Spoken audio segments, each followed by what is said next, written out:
hey, dad, what's going on? And he's literally just like, his posture's different. He's swaying and moving almost like a woman. His legs are crossed. His voice has changed. And I'm looking at him like, what is going on? And so everyone wanted to use the word schizophrenic. They tried to say that my dad was schizophrenic and maybe he was dealing with some type of multiple personality disorder. But how can you say that it's that when as I'm walking into his house, I literally am being flung across the room because a dark energy is in the house at the same time and trying to get me away from him. Or as I'm standing right there in front of his face, the person that is possessing him is saying to me, well, when you get to talk to your father, make sure that you tell him that in order to successfully do this spell, he's going to need this, he's going to need that, and he's going to need that. Oh, and just so you know, I know what you've been doing with those boys, and I'm going to tell your father, like, and then the spirit would literally say to me, like, what I did yesterday when my brother was not around. And so I would look and be like, who are you? Who are you? And where's my dad? And oh, don't worry about what my name is. Just make sure you tell him my message. And all of a sudden, just like that. Hey, family! Thank you so much for checking out my new channel, Unsung Stories. All kinds of stories you'll hear: spiritual stories, love stories. It's all about stories, basically stories that have not been told. It's a brand new channel, so I really need your help. Go ahead and hit that subscribe button, please, and like and make a few comments. Let me know that you're engaged in what's going on, especially these type of stories that you're watching today. I need to know that you're watching them. I need to know that you want more of them, and I need to hear your comments. And so thanks again for listening. This is Unsung Stories, where you can find any kind of story that you want: love stories, spiritual stories, crime stories, right here on Unsung Stories. Don't forget, hit that subscribe button. Thank you so much. So yes, like, my brother, basically me and all my siblings went through some type of abuse whenever we were around him. And when we even told my mom about this, she was very mad because out of just trying to be a good co-parent, she allowed us to go and visit and be with him. But I had been molested while I was with him, and it was by another gentleman that at the time my dad, did kind of like hang out with, and I guess he was helping because he didn't have anywhere to stay. Same with one of my siblings, my older brother. He even mentioned that when he went on the trip to Miami and he was at some place that almost looked like a lodge, kind of even like that he said on the outside it almost looked like a church. Where if you know these places, they do come across as churches sometimes, but it was definitely a lodge because he said it was just all men there, and that when when my dad left into another room to just go and have a meeting, he was also molested by one of the men that were in that lodge. And then again, my other brother, he never really talked about it, but I don't know if something like that happened to him. But my sister, she also mentioned that again, the same lines. Whenever when she was visiting my dad, and again was around the certain gentlemen that would come and meet with him to talk about these things, like that also happened to her. And so this is like now when we're young, but then I also say like darkness just swept over the whole family because then now me and my siblings all just started having issues with like depression and suicide and alcoholism and drugs. And then seeing my dad that way too. Like there was never any time where he just looked like this upstanding leader that was talking about changing the world and doing amazing things. No, he was always drinking a lot and he was always shifting in who he was. And there will even be times where he didn't even recognize us because obviously like he's bringing us into places that's dangerous and not thinking of anything of it, because he's not in his right mind. And so that's what that I would say definitely was a part of the darkness that was happening. So no one could describe to me what was going on. And my mom just used to say, well, because your dad is dealing with those spirits, that's why he's all crazy and out of control. But I'll never forget, like, I'm going into my dad's house and I'm like, hey, dad, what's going on? And he's literally just like, his posture's different. He's swaying and moving almost like a woman. His legs are crossed. His voice has changed. And I'm looking at him like, what is going on? And so everyone wanted to use the word schizophrenic. They tried to say that my dad was schizophrenic and maybe he was dealing with some type of multiple personality disorder. But how can you say that it's that when as I'm walking into his house, I literally am being flung across the room because a dark energy is in the house at the same time and trying to get me away from him. Or as I'm standing right there in front of his face, the person that is possessing him is saying to me, well, when you get to talk to your father, make sure that you tell him that in order to successfully do this spell, he's going to need this, he's going to need that, and he's going to need that. Oh, and just so you know, I know what you've been doing with those boys, and I'm going to tell your father. Like, and then the spirit would literally say to me, like, what I did yesterday when my father was not around. And so I would look and be like, who are you? Who are you? And where's my Wow. Now dad? that And is oh, don't so worry about what powerful. my Did you name hear what is. she just Just make said? sure That you is tell him my powerful. message. And all of a sudden, just like that, my dad would come back. Oh, Elizabeth, when did you get here? You just got here? Well, did you get to talk to her? And I was like, yeah, but who is her? And he was like, don't worry about that. Just tell me what she said. Like I just tell me what she said because I need to know. And I would just relay the message of the exact details of whatever this entity or this spirit was that was talking through my father. And then he literally would get up out of his seat. He would write down everything I said. And then he'd be like, you want, like, come on, come with me. And we would go and we would grab whatever of the materials that she said. And then he would say it. He was like, thank you, because like I'm working on this spell for this lady. She's gonna pay me $50,000, and I just needed the rest of it, so I had to ask her for help. Like just like that. So I'm like, how is that schizophrenia when now I'm doing my own research and I'm like, the name that he said of that spirit could actually, you could go back into history and find evidence that that spirit been around for a long time. And he literally was summoning them by purposely going and buying the statue, creating an altar for them, and putting their favorite foods and what they like to drink and eat right there. We had parties and celebrations, giving them their offerings. So no, this is not schizophrenia. It can't be. And so I would witness that. It was probably like seven different ones. Seven different ones, men, women, young, old, all different types that he was using them. And again, I was even scared.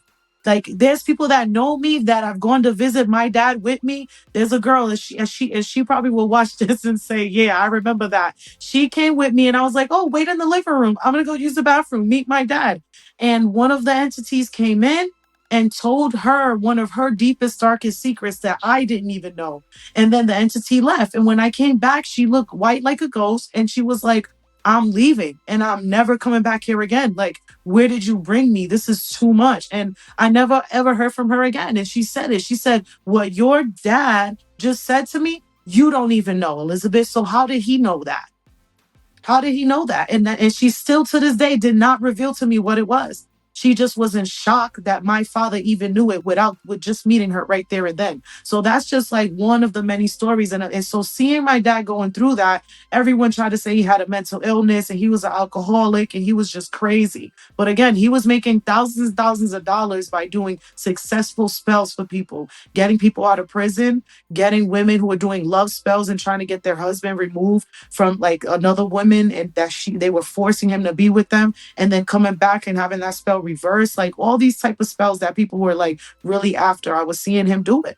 So I want to say that my parents said that they started seeing signs that I was going to be someone that could be influenced, because that's actually a positive thing, because then it shows that I can be used in this practice. And I was young where I was kind of having these experiences where I would just like walk off and walk away. And I was saying that I was talking to things that just weren't there. But as far as like me myself, I want to say it started getting worse when I was starting to visit my dad. And that first incident that I described, where I was kind of flung across the room by something, it almost felt like whatever it was that was there was trying to enter me, but it didn't. It just didn't at that moment in time.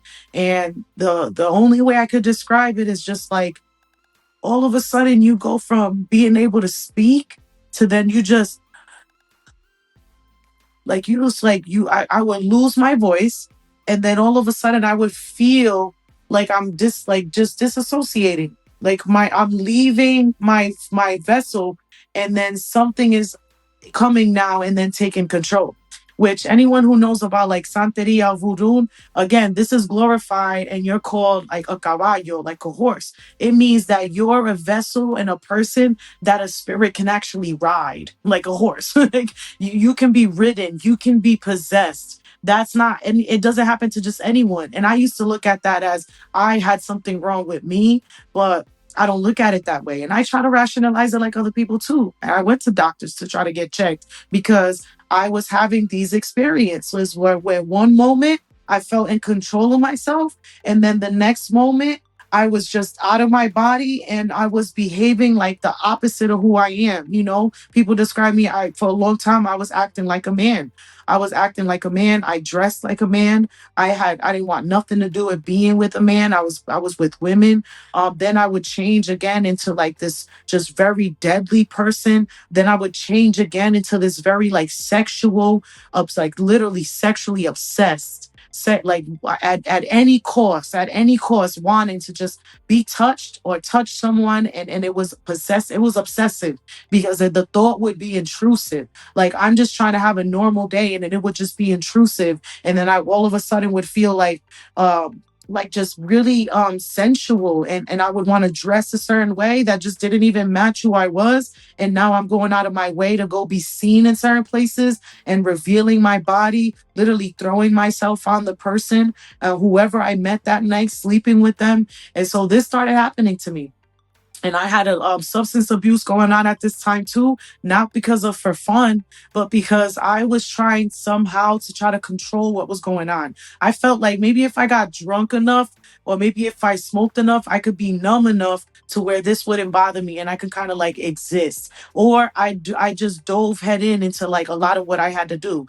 I was top student in school. I was captain of the cheerleading squad. I was in student government. I was trying to excel. Like by the time I was 14 and you can have a job, I got a job and I was working, just doing things to try to keep myself busy. And so that I wouldn't be in this state of feeling like I'm not myself because I didn't like it and I couldn't explain it. And I was going crazy because I was trying to do research to figure it out. Never forget picking up psychology books, sociology books, and like going to the doctor and explaining to them what was going on with me. But their only answer was, well, yep, you're crazy. Something's wrong with you and you just need to take medications. But the medications was making it worse. The medications was making me like a zombie. It was causing me to be easily even more possessed, and having more of these experiences. So I was scared. I was extremely scared, and I felt like I had no way out because doctors wasn't really helping me. And then at that time again, I just can't remember not one person ever saying, I want to pray for you.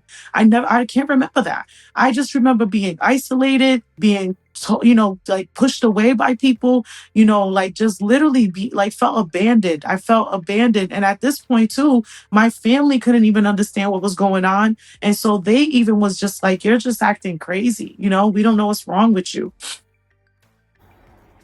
I keep shaking my head because some of it is just almost, I'm so glad that we're actually hearing the account coming from the person who experienced it, because some of it is just hard to believe. I believe in spirituality. I believe in the power of darkness. I believe in demons. And so, the unseen realm, I believe in all of that. But until you actually hear somebody who experienced all this type of stuff, man, it's hard. It's hard to believe. And so I'm just so grateful to this sister who decided to share her story, with us. I forget how that happened, where I felt like I gotta, like, where it became more crazy for me was probably like after I gave birth to my daughter, and it was in giving birth to her that I wanted to go and seek help. And that was when I started seeing doctors because basically I got an ultimatum that either I change and become healed, or I'm not going to be allowed to be a mother because I'm unstable and I'm not a type of person that can even handle parenting and having my own place and doing all these things. It was kind of how I was spoken to. So I'll never forget, I started going to therapy out of desperation to heal because I was very adamant about that. I did NA, I did AA, I went to rehab, and it was a doctor there who all she did was just have a conversation with me. And after the conversation was done, she was like, "Yep." She was like, you have multiple personality disorder, you're bipolar, you have depression, you have PTSD, you have anxiety. She basically gave me like 6 diagnoses that day and told me, there's no way you'll be able to function in society unless you take these medications. And again, I was desperate. I was desperate. And in hearing her diagnosis, I was just like, wow. So guess what their explanation was? Oh, so does anyone in your family suffer from this? And so here I go now mentioning my dad. And they're like, well, did your father ever get diagnosed? Did your mother ever get diagnosed? And I was like, no, they're not from this country. And honestly, in my country, that this is not something that people talk about. People don't go to therapy and get diagnosed with stuff. That's just not doesn't happen in my country. And so, that was what they blamed it on. They were like, oh, this is just a product of you being born to a person who drank alcohol and now you're just having alcoholic effects. Now you're an alcoholic and a drug abuser, and now you probably inherited this because of your father. Describe it. And I've even had people that have told me that like I wasn't I wasn't behaving like myself. And I remember trying to get the person's attention almost to try to say to them, like, help me, like, like, don't do what you're about to do. This is not me right now. And what I remember, it was like the only part of my body I really had control over was my left hand. So say this is me and I'm being all sexual and I'm trying to seduce the guy because I want to sleep with him and I'm trying to make him sleep with me. But then this part of my hand would be going like this, like tapping and moving and like literally trying to get the person's attention, but the rest of me was just doing all this other stuff that's making it seem like this is what I want. And so I remember kind of feeling that way. Like I'm here and I'm watching. Like what is going on? And how come I'm here? How did this even happen? Which later on, when I started looking into like what is astral projection and what is dissociative disorder, because dissociative disorder and astral projection, one is spiritual, the other one's in textbooks, right? And so I realized that that was what they would describe it. Like you're having this, when you're in control and you actually practice and do it well, then it's astral projection because you can be there and you teeter and then whoop, you jump back because you. Okay, before you go, make sure you hit the subscribe button. Go ahead, hit the subscribe button right now, like it, and stay tuned for part two. As a matter of fact, in the comments, put I'm waiting on part two. All right, thanks again. Hit that subscribe button. Bye bye.